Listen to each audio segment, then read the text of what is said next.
कहानी की शुरुआत वहीं से होती है जहाँ ग्योमी और साने मिलकर कोकोशुबो की गर्दन काट देते हैं। तो यहाँ कोकोशुबो फिर से अपने भाई को याद करने लगता है। यूरिची, तुम जब भी स्माइल करते थे मुझे बहुत ज्यादा अजीब महसूस होता था। जब हम अपने सक्सेसर की बात कर रहे थे तो तुम बहुत ज्यादा हंस रहे थे और ऑप्टिमिस्टिक बातें कर रहे थे। मैं बहुत ज्यादा प्राउड फील कर रहा था कि हमारी जनरेशन बहुत ज्यादा पावरफुल जनरेशन है, लेकिन उस दिन तुम हंस रहे थे तो मुझे इरिटेशन फील हो रही थी। आखिर तुम्हें किस बात पर हंसी आ रही थी? मैंने इस बंदे को बीच में से काट दिया है, लेकिन फिर भी ये अपने ब्लेड को नहीं छोड़ रहा है और ये दूसरा वाला ह्यूमन होने के बावजूद भी ब्लड डीमन आर्ट का प्रयोग कर रहा है। एक तो इतना ब्लड बहने के बावजूद भी नहीं मर रहा है और ये चौथा वाला तो डीमन की तरह ग्रो कर रहा है और अपने लिमिट्स को सरपास कर रहा है। ये लोग तो सनबेथिंग का इस्तेमाल भी नहीं कर रहे हैं, लेकिन फिर भी इनकी तलवार रेड नेचरिंग ब्लेड में कन्वर्ट हो गई है। आखिर इस फ्यूचर को देखने में क्या ही मजा आ रहा है। मुझे हारने के नाम से ही बहुत ज्यादा गुस्सा आ रहा है, इसलिए मैं नहीं हारूंगा, चाहे मेरा सर ही क्यों न कट जाए। तो कोकोशुबो अपनी ब्लीडिंग को रोक लेता है और ग्योमी साने को कोकोशुबो पर अटैक करने के लिए कह रहा होता है। मोइचिरो और गेनिया का बलिदान बेकार न जाए। तो वो दोनों अपने अपने ब्लड डीमन आर्ट से कोकोशुबो को हमला करने लगते हैं और कोकोशुबो भी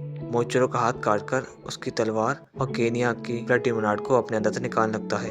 मैं इतनी जल्दी नहीं हार सकता। अगर मैं इन दोनों चीजों को बाहर निकाल लिया तो मैं दोबारा से रिजनरेट कर पाऊंगा। वो दोनों मर चुके हैं तो उनकी टेक्निक भी बहुत जल्दी गायब हो जाएंगी और मैं सर कटने के बावजूद भी डेथ पर जीत हासिल कर लूंगा। तो ग्योमी और सानामी कोकोशुबो के ऊपर फिर से हमला कर देते हैं, लेकिन कोकोशुबो अपने सर को रिजनरेट करने में कामयाब हो जाता है और अपने रियल मॉन्स्टर फॉर्म में आ जाता है, जिसे देखकर सानामी हैरान हो जाता है। लेकिन ग्योमी उसे फिर भी अटैक करने को कह रहा होता है। तो आखिरकार मैंने अपना सर रिजनरेट कर ही लिया। अभी लोग चाहे मुझ पर कितना भी हमला कर लें, अब मैं नहीं हार पाऊंगा। तो कोकोशुबो सानामी की तलवार के अंदर अपनी रिफ्लेक्शन को देखता है। आखिर ये किस तरह की फॉर्म है?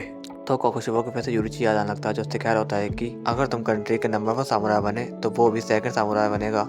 क्या ये एक सामुराई की फॉर्म है? क्या मैं हमेशा से ऐसा ही बनना चाहता था? देखते हैं जहाँ म्यूचुअल की तलवार कोकोशुबो के लगी होती है, वहाँ से कोकोशुबो की बॉडी अभी भी रिजनरेट नहीं कर पा रही होती है और ग्योमी और सानामी फिर से कोकोशुबो के ऊपर हमला करके उसका सर उड़ा देते हैं और कोकोशुबो चाहकर भी अपने ब्लड डीमन का इस्तेमाल नहीं कर पा रहा होता है। मैं इस तरह हार नहीं मान सकता। अगर मैंने अभी हार मान ली तो मैं अपनी लाइफ पे शर्मिंदा हो जाऊंगा। क्या मैं इसलिए 4 साल तक जिया था? क्या मैं मरने के डर से एक मॉन्स्टर में तब्दील हो गया था? क्या मैं ऐसा ही एक ताकतवर इंसान बनना चाहता था जिस वजह से मैंने ह्यूमंस को खा लिया? पर ऐसा कुछ नहीं था।